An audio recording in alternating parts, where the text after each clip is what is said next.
Hi, everybody. I'm Josh Earl. And I'm Will Garcia. And together, we're the Hoops Guys. And I'm really excited today because as we're continuing our 2014-2015 NBA season previews, we'll be talking about the team I grew up watching and is currently my hometown team. I think you might be able to tell just from a little. The swag behind me. The Portland Trail Blazers. Hat, jerseys, shirt. I'm swagged up. Will, tell us a little bit about how the Blazers season went. It went pretty well. They finished 54-28 in the regular season. And that was good enough for a fifth seed in the Western Conference because the Western Conference is crazy.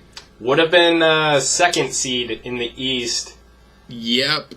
Well, actually, that's kind of loaded because they'd be playing more Eastern teams. They probably could have finished first in the East.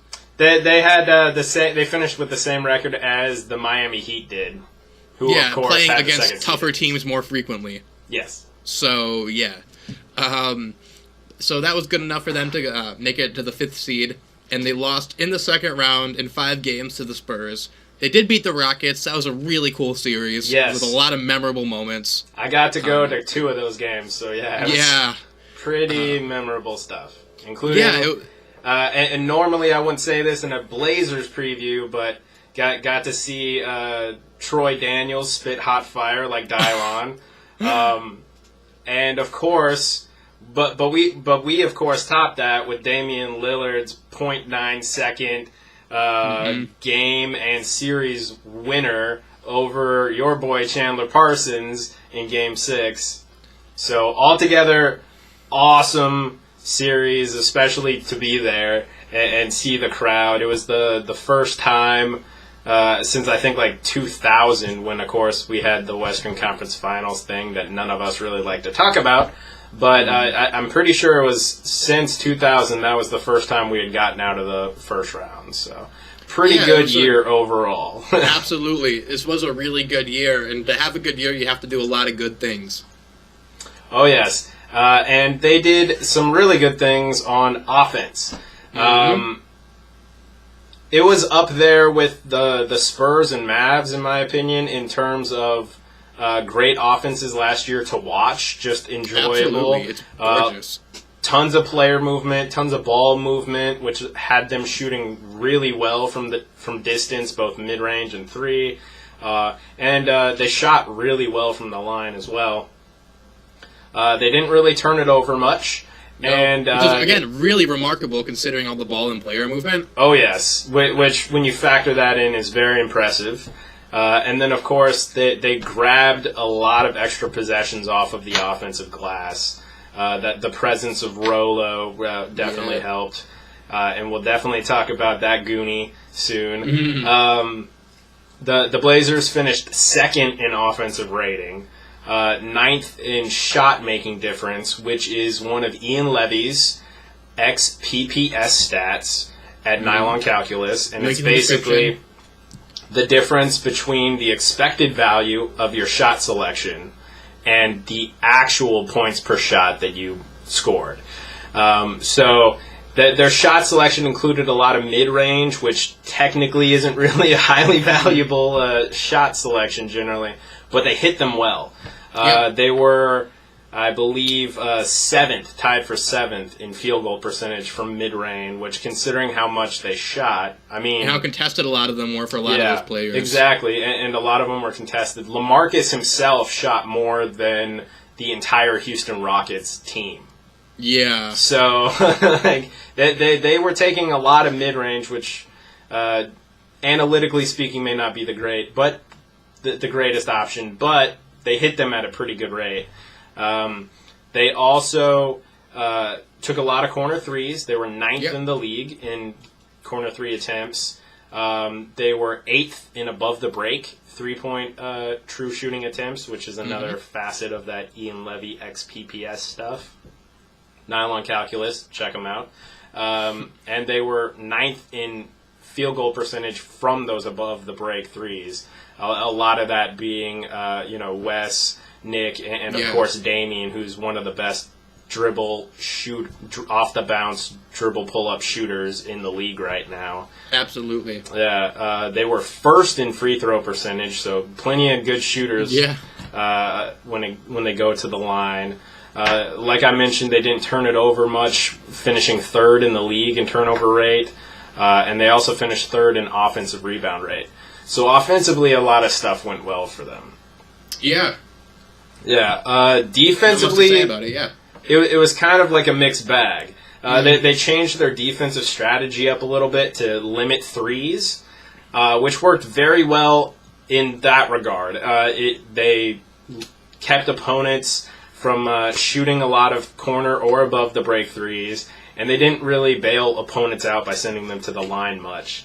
They finished 5th in defensive expected points per shot, and 6th in actual points per shot defensively, 6th in effective field goal percentage for opponents, 7th in free throw attempts per field goal attempt by opponents, forced the 7th most mid-range shots by opponents, and they were first in the league in preventing corner threes, Yep. second in the league in preventing above the break threes, Yeah. and they were third in the league in opponents' field goal percentage within the restricted area at the rim. Absolutely. Yep. But it wasn't just all team success here. There were a lot of really bright years for some of the Blazers players. Absolutely. LaMarcus Aldridge is, the first name people really come to expect, either him or Lillard. L-Train.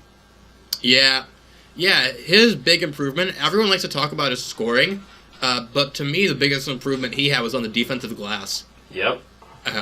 He finished 14th in defensive rebound percentage, above guys like Joakim Noah, which is pretty insane because Joakim Noah is really good at that. Yes. And 4th in defensive rebounds per game. And then on offense, like you mentioned with the mid-range shot, the efficiency numbers were not good in terms of individual success, but he had a lot of gravity, is what I like to call it, in that he drew in the defense and created opportunities for his teammates just because of how much of a scoring threat he is if you don't play on him the way you do. He averaged 23 a game. You don't do that by being terrible. Yep. And he had a killer playoff series against the Rockets, too. He did. Absolutely. I lit them up. Another person who lights it up pretty frequently is Damian Lillard, another guy we mentioned. Yes. He really improved on his rookie of the year season, especially from the perimeter, going from 36% up all up to 39%, which doesn't sound like much, but holy cow, that is huge. 3 percentage points from 3 is big. Yeah. Especially at the volume that absolutely. He was shooting. That's like going from a little above average to holy crap. Yeah, on his volume of shooting, I think he was up there with the Splash Bros as one of the top guys in terms of three-point attempts. Yeah, and so many of them are off the bounce, and so many of them are contested. Not that I'm a fan of all the contested threes he takes, but considering everything, that's a really high percentage. He still struggled near the rim. He still struggled on defense. But his ability to get that ball into that basket, he's elite. Oh, yeah. Perhaps the biggest impact, I think, felt by the Blazers last year was their only really major change roster-wise, which was bringing in Robin Lopez. Which wound up being surprisingly big. Yes, or a.k.a. Rolo, or Sideshow Rob, which is what I like to call him because he looks like Sideshow Bob from Simpsons. The Simpsons, yeah. He had a great year, way bigger impact than I expected. I thought he'd come in and he'd be a solid defender, solid team defender, solid rebounder. Wasn't really expecting him to really be like a really good elevate guy for this team, but he elevated them. Yeah. He had career best in offensive rebound rate, total rebound rate, free throw percentage, and turnover rate with second best in his career marks for field goal percentage and assist rate. So individually, he had a great year for himself. But more importantly, on a team perspective, he was kind of that missing piece. Absolutely. He provided them with what Will and I call a defensive linchpin. Maybe not as elite a defensive linchpin as, say, like a Marc Gasol or a Joakim Noah type, right, or a Tyson Chandler. But he came in and he really solidified their team defense. He didn't always... He's not the most mobile and laterally quick guy, but he really succeeded in that position and that role with this team, especially considering he was replacing a guy like Hickson, which the less said, the better. He also really helped, I think, LaMarcus with that improvement in defensive rebounding by boxing his guy out really well. And as you noted, LaMarcus had a great year defensive rebounding-wise. He had career highs in defensive rebound rate and total rebound rate, which is partially due to Rollo helping clear that path for him to the boards. Ultimately, the best thing you can say about him is Rollo brought the dirty work and energy that one could expect from a true Goonie. And I think Rollo would love to be called a true Goonie. And he's my personal hair idol. Yes. You should see if you can reach out to him for tips. Definitely. Yeah. One of my personal idols is Wes Matthews. He's one of my favorite players in the league. I think he's still consistently underrated and underappreciated league-wise.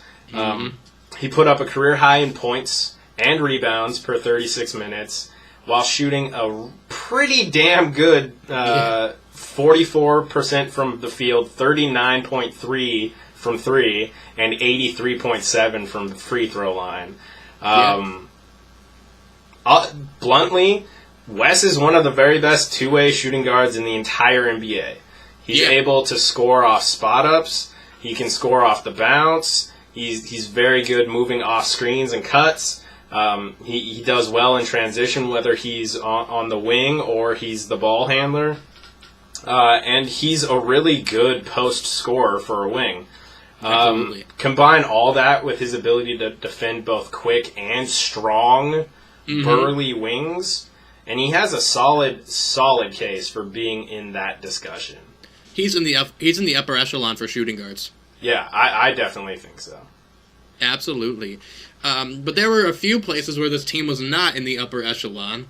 And one of those, and it's a systemic thing, but they didn't get to the rim very much. Yeah. They were only 29th in restricted area true shooting attempts, 27th when you apply true shooting attempts into the paint, and 24th in paint field goal percentage. So they, in all the areas on the court that are brown and tan, they're pretty good, but the ones that are reds and blues and purples and greens and all those other kinds of colors, not doing so hot. Yeah. They were 22nd in mid-range true shot attempts, which that means they shot a lot of mid-range shots. Typically, I don't like that, but with that sort of roster, I get it. Yeah. With what they were trying to do, it makes sense. Their offense was pretty beautiful when it was doing what it was supposed to do, which was pretty often. So I'm not gonna dock any sort of points, considering that was a systemic thing. Yeah. Now, speaking of systemic things, the Blazers' defensive system, as alluded to earlier, is designed to prevent threes. Yep. But a problem with that is that it allowed a bunch of looks in the paint and at the rim. Yes. And they didn't also force too many turnovers. So they were 30% in turnover defense, or turnover percentage. Yep. And, it's systemic, as we'll discuss a little further on, but we watch. My wife and I actually got tickets. A friend got us tickets to the game against the Sixers. Yeah. And the Sixers scored over 60 points in the paint against the Blazers and came out with the win. Yep. So, there was... the Blazers did a great job at preventing the threes that they were trying to prevent. But in the process, systemically, they left Rolo and LaMarcus kind of on an island defensively, which led to a lot of shot attempts in the paint and at the rim. And while they defended the rim shots decently... you still can't give up that many. Yeah, giving up that many is asking for trouble. Yep. Speaking of trouble, the Blazers bench. The starters were killer all year. The bench is kind of where the team was let down. They were dead last in points per game for benches, only 23.6 points per game, and they were 26th in field goal percentage. When you factor in that opposing benches scored 32.1 points per game against us, that's a net negative of 8.5 points per game due to the bench. Yep. Yeah, so the bench was kind of the bad thing with the Blazers this year. But they did make some additions to the bench this year that should hopefully help with that a little bit. They brought back Steve Blake. Yes. Who he's played with the Blazers before. He's a very sound point guard. He can space the floor, and he can run an offense without screwing you over much. And he can do that, but he's not really a strong shot creator. But that said, they do have guys like C.J. McCollum coming off the bench, and also Will the Thrill Barton can do a little shot creation too. So he should be a good fit for them. Plus, he's a solid veteran guy who should be able to provide some insights and help mentor the younger players a little bit, at least in the ways of the NBA. Yeah. Another veteran guy they brought in, Chris Kaman. Yep. Who is going to be much better than Myers Leonard. Yeah. Yeah. Chris Kaman, he had another solid year in LA. Per 36 numbers looked a lot better than his box score numbers, and that's mostly because he was in a shrunk role. I think that continues here in Portland. And I think that as a rim deterrent, not necessarily a rim protector, but the kind of guy who can at least contest fairly well, rebound pretty well, doesn't really do anything stupid. Yeah. And that's a compliment. I know it came out a little backhanded, but that is. He does smart things on the court. He does basically what he's supposed to. Yeah. And that's going to be a nice change of pace. Yes. Yes. Yeah. It is. Speaking of changes of pace, Mo Williams is gone, and he's a capable three-point shooter and a shot creator, a decent approximation of a guy like Lillard. I'm not saying he's as good as Lillard, nowhere even close, but in terms of having similar strengths and weaknesses to the point where you can run the offense with Mo Williams the same way you would with Lillard, that's pretty cool. But they've already got a guy to do that, like you mentioned, in C.J. McCollum. And if Mo Williams being gone means that CJ gets more opportunities, I'm 100% on board with that. Yep. All of that said, obviously there weren't a whole lot of additions and subtractions, and that's reflected in the number of returning player minutes. The Blazers have the second highest number of returning player minutes at 90% of their player minutes. Yeah. From last year, according to Shout John to the Spurs. Schumann. Yeah. Second only to the Spurs, who brought back everyone. So continuity will be a strength for this team. Absolutely. And with a roster like this, it's a solid roster. So it isn't like they really had to do that much shifting. No. And with such a minimal amount of shifting, how did that impact their possession delta? It didn't. Yeah. No one's going to change their role here. We're at 0.8. It's going to be same old for basically everybody. Why don't you tell the fine folks watching this what possession delta is in case they haven't? Oh, okay, so if you haven't seen our previous previews, possession delta just is the number of possessions or shots or turnovers, essentially, or trips to the free throw line that the team loses in free agency versus what it brought in into the offseason in free agency. And since this team didn't really draft anybody that's going to be on the roster, and the moves it made in free agency were minimal in terms of who got lost and who got kept and who's new, essentially. This isn't going to change anything. It's literally fewer than one. Less than one. Another thing, another stat that we kind of do here is what I call rest differential. Mm-hmm. And it's basically an easy way to compare a team and their opponents over the course of the season in terms of the number of 4 games in 5 nights, 3 games in 4 nights, and road back-to-backs to kind of get a sense of overall how much rest are they going to have compared to their opponents. And the Blazers have a rest differential of 8. Not huge, but it's positive, which, considering the Blazers are often one of the teams that travels the most, if not the most, miles out of any NBA team because of the location, that positive rest differential is going to be very beneficial for them this season, I think. Absolutely. That'll definitely help. Yeah. Speaking of help, the first in our 5 questions, which is a little thing we like to do where Josh and I ask each other 5 questions about a particular team. Cinco. One thing that helped the Blazers last year was that pretty much everybody in the starting lineup stayed healthy. 4 of the 5 starters played 82 games. The other guy, LaMarcus Aldridge, played 69. I'm not even going to crack a joke there. Props. Thank you. I'm showing restraint today. And be a good boy. But in all seriousness, can the Blazers starters remain as healthy as they did last year? I hope so, but it's mathematically unlikely. Yeah, exactly. And it doesn't help that as Blazer fans, of which I'm one, no, really couldn't tell. We're logical in the sense that we understand there is no such thing as a curse, really. But sometimes it feels like our team is cursed when it comes to injuries.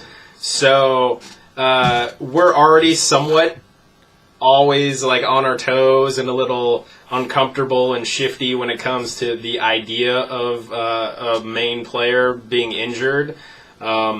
And considering 4 starters played all 82 games last year and LaMarcus only missed 13, I know it's a logical, it's a cognitive bias for me to think that entails that we're definitely going to miss more games this year, but my gut feels that way. Mm-hmm. And part of it is just the Blazers fandom thing, but I think most teams are going to be very lucky if they can have all of their starters play in over 65 games, and most of them play every game in more than one season in a row. So I would think there's going to be slightly less games played by our starters this year. Yeah, and it could happen. I'm hoping. I'm hoping that they. I hope so too. I don't want anybody to get injured. I'm hoping LaMarcus plays all 82 next year too, along with the rest of the starters. Yeah. But in all likelihood, a couple people are going to probably drop some games. Yeah. Because that's just kind of what happens in an 82-game season. Yep. Speaking of things that happen in an 82-game season, hopefully in the Blazers' 82-game seasons, the young guys on the bench can step up. But do you think that will happen, or will the bench be just as much of a weakness as it was last year? Kaman and Blake are going to help the bench somewhat, especially Kaman, bringing that third rotation big behind LaMarcus and Rolo, and having, like you mentioned, he's not really a rim protector per se, but he's capable on both sides of the court. and a veteran who knows his way around. So he's going to help. Beyond him and Blake, though, it's kind of iffy to see how the rest of the bench is going to really impact the team. Myers really hasn't progressed much. Myers regressed. He dunks ferociously, and for most fans, that's awesome, but I'm still waiting for him to be able to play competent team defense and have any sort of an offensive skill. I guess he's been working on shooting and being more of a spacing type big, but I don't know if I expect much out of that. Thomas Robinson is a great rebounding and energy guy, but he doesn't really give you much more than that. Nope. Crabbe and Barton still haven't really gotten a whole lot of minutes on the wing, so it's hard I'm high on Crabbe, but we'll wait and see. Yeah, they haven't really gotten a whole lot of minutes, so we don't really know what they'll be able to bring. Will at least has some shot creation value in his skill set, as well as pretty good rebounding for a wing. The big guy on the youth for this bench is going to be C.J. McCollum. The trick is how many minutes is he going to get? Damian and Wes are going to be playing the vast majority of the 96 minutes between the backcourt positions. Steve Blake's going to get some time there too. And occasionally you might even see Nic Batum get a couple of two-guard minutes in bigger lineups. So it'll be interesting to see how many minutes CJ even gets. But he's a guy who probably represents the greatest potential for the Blazers' youth on their bench to improve and have a better impact this year for the team. Absolutely. Yeah. Here's a question for you, Will. Okay, fire away, bud. Wes Matthews and Robin Lopez are going to be free agents this offseason, along with LaMarcus, of course. But will the team re-sign Wes and Robin? And if so, how long and how much? Yeah, that's kind of a pretty big question. Like you alluded to earlier, Wes Matthews is one of the most underrated players in this league. So if I'm running Portland, I am getting an extension done pronto with actually probably both of those guys. But the question becomes, and you're going to talk a little bit about it later, not earlier. That'd be kind of weird. But this is a very... I don't know Portland's cap situation off the top of my head. Do you know how they're looking for free agents? Well, LaMarcus, Wes, and Rolo and Darrell Wright are going to all be free agents. And obviously those guys have decent-sized contracts. So they'll represent a lot of potential cap space, but that would only be realized if the team were to waive their bird rights. So... if the team's thinking of re-signing those guys, which at least we know for a fact LaMarcus they are, there's no way they're going to waive their bird rights.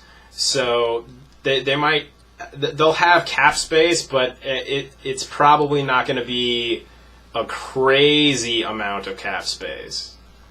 Okay. This is a pretty packed free agency for big men.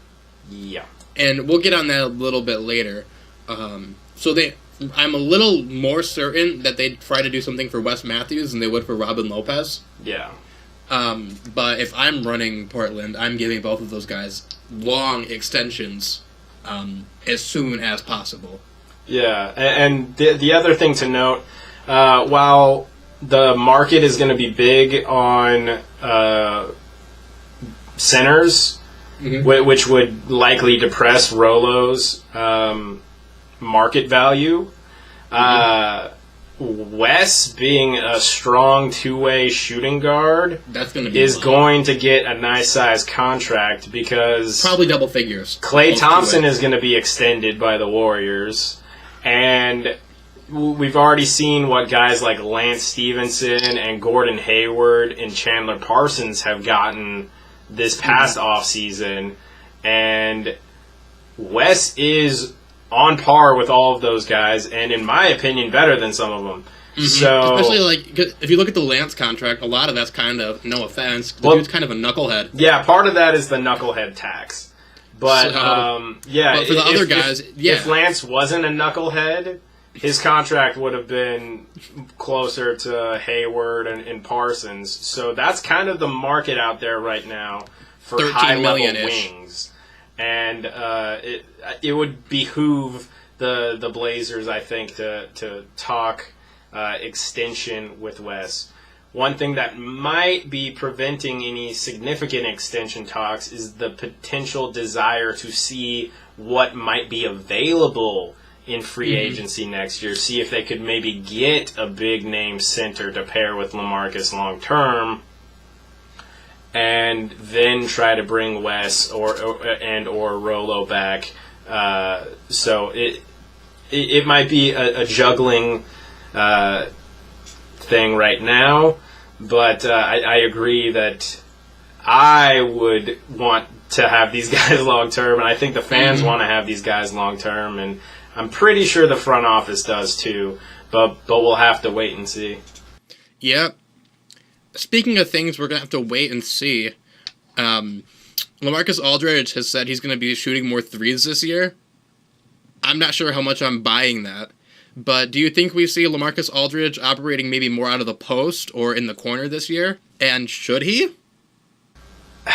I think we will see more threes from him because he doesn't really shoot threes. So even if he shoots just a couple more, we're going to see more threes from him. I could see him maybe getting a couple of threes every now and then. Like 1.5 a game maybe? Maybe 1.5 a game or so, just kind of depending. I don't really foresee that becoming a major part of his offense this year, at least.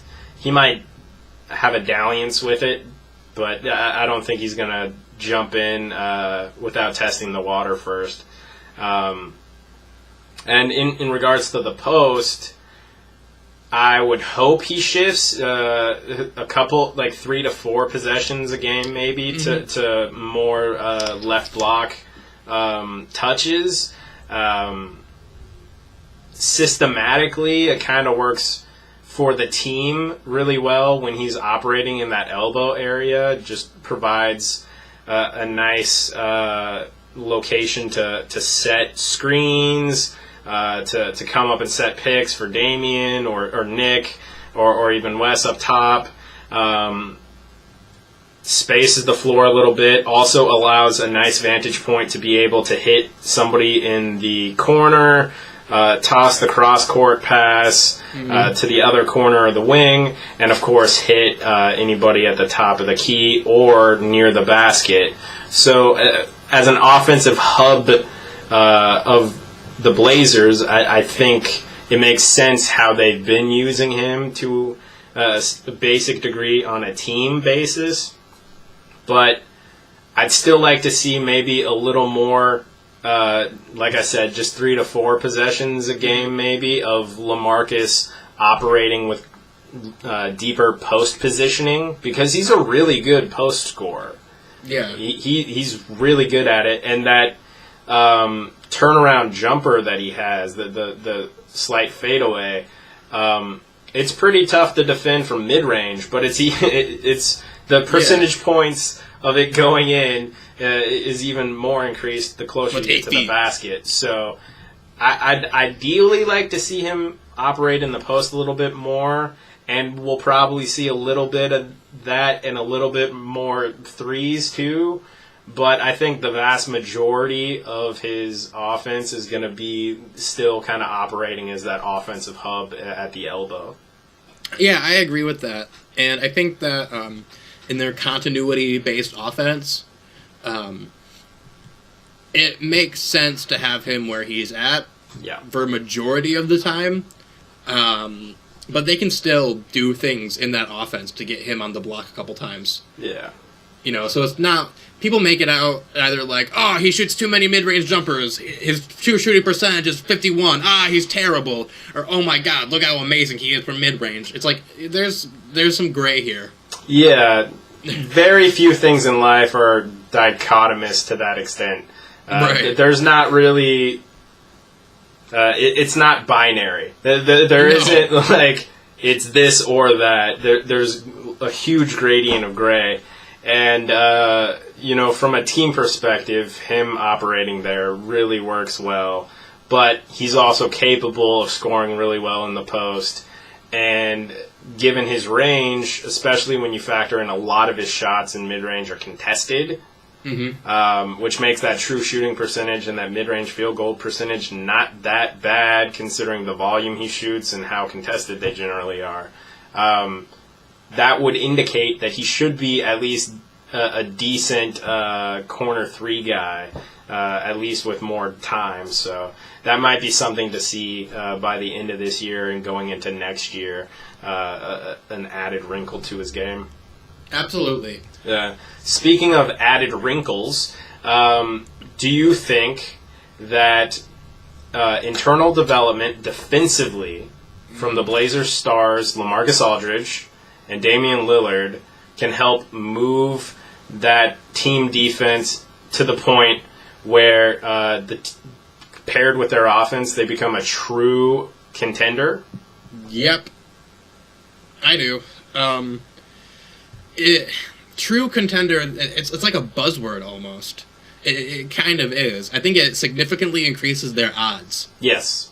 I think it makes it possible for them to get to the finals. Yes. It makes it possible for them to win against a team like Chicago or Cleveland.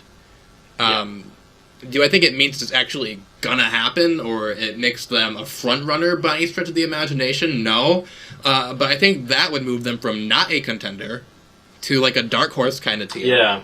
I think it moved them from like, okay, you might make the second round, maybe make the conference finals, to okay, you might actually be able to get in here and do a little bit of damage. Yeah. What do you think?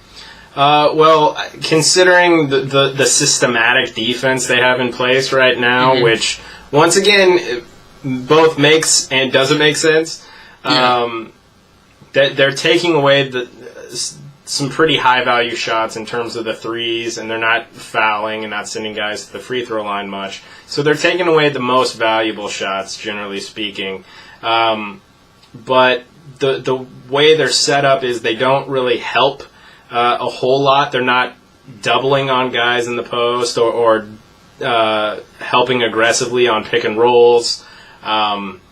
They mostly leave those bigs in the pick and rolls kind of on a defensive island where they have to not only contend with the ball handler and prevent them from really getting a nice lane to the rim, but they also have to be able to do that while keeping track of their man and being able to close out if necessary. And like we mentioned before, Rolo performed so well in that role compared to expectations. But he's still not supremely mobile. LaMarcus is a little more mobile, but he doesn't really contest shots. He doesn't really play defensively as fervently as Robin Lopez does. So, and then you combine the fact that Damian's not a particularly strong defender himself, and when you get Aldridge and Lillard involved in pick and rolls, the defense can really, the offense can take advantage of that, especially considering that they're not going to really get a lot of help from the rest of the team because of that system designed to prevent those threes. So if LaMarcus can merely focus a like a little bit more on... And you were going to say try harder. You can just say... No, it's not even a try harder thing. Like I heard the tuh. It's not even a try harder thing. It's a... And I hate to say it because it was one quote that always used to annoy me, but it's actually fairly spot on, and I got to give Mark Jackson credit for it. It's originally a boxing term. but the hand down, man down. Which, of course, in boxing means if your hands aren't up protecting your face, you're getting knocked the F out. Yeah. And from a basketball standpoint, what it kind of means is if you don't have your hand up, if you're not contesting those shots, you're gonna get knocked out. They're gonna lose. Hit those shots more often. So if LaMarcus can just focus on getting his hand up, that alone should help a little bit. And if Damian can really focus on fighting through screens more and really making sure he can try to stick to the ball handler's hip coming off of picks better, those two little things alone should help improve their team defense a great amount. Absolutely. Yeah. Absolutely. So one other segment we like to do here, it's called 20, 50, 80. And it's just our predictions for the year, things we think are 20% likely, 50% likely, and 80% likely to happen. Yep. And that just lets us say some crazy stuff, some medium stuff, and some stuff that we think is actually going to happen. So Josh, take it away with your 20% prediction. So it pains me as I'm enough of a fan to have a custom-made Stu Inman 77 jersey to represent the championship that we won in 77, in large part due to Stu Inman's managerial skills in the front office. A trophy that I actually have had the pleasure of seeing a couple of times when I got a chance to visit the team office to see a couple friends there. I'm not going to lie. It's the second prettiest thing I've ever seen in my life besides my wife, which probably speaks to how obsessed with basketball I am, that I think a basketball trophy is prettier than everything but my wife. But it pains me to say this, but I think it's 20% likely the Blazers miss the playoffs. As we alluded to earlier, they had insane health for their core players. Their starters all played a lot of games last year, which generally doesn't happen for most teams. Nope. You also throw in the fact that they had a relatively easy start of the season in terms of strength of schedule. They were the first seed for a long time. Yeah, they were able to get off to a hot start really quickly.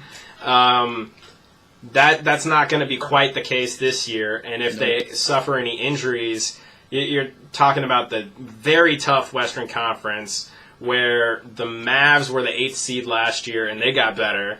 The Nuggets are getting several guys back from injury who should help them out.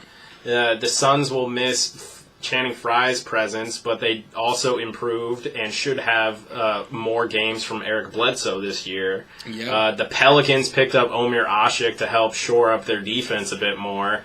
So there's a lot of teams that got better, and with one significant injury or two, the Blazers could be on the outside looking in. That's the same thing you could say for pretty much every team in that conference. True.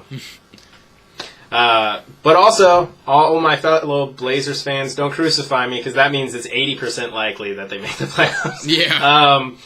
I think it's 50% likely, and this builds on the previous thing, that one of the Blazers starters misses more than 13 games. Don't jinx it, my man. I'm not trying to jinx them. I'm just saying it's going to be tough to keep that kind of health and consistency from multiple years of an 82-game season. Right. I hope that's the case, but that's why it's 50-50. Yep. I think it's 80% likely, and I love Rolo, and I hope this doesn't really come to pass, but I think it's 80% likely that the Blazers are going to go hard after a center in this 2015 free agency. Some of the guys that might be available include DeAndre Jordan, who Neil Olshey, the Blazers GM, obviously is familiar with from his time with the Clippers. And would be a very nice rebounding and rim-protecting partner for LaMarcus.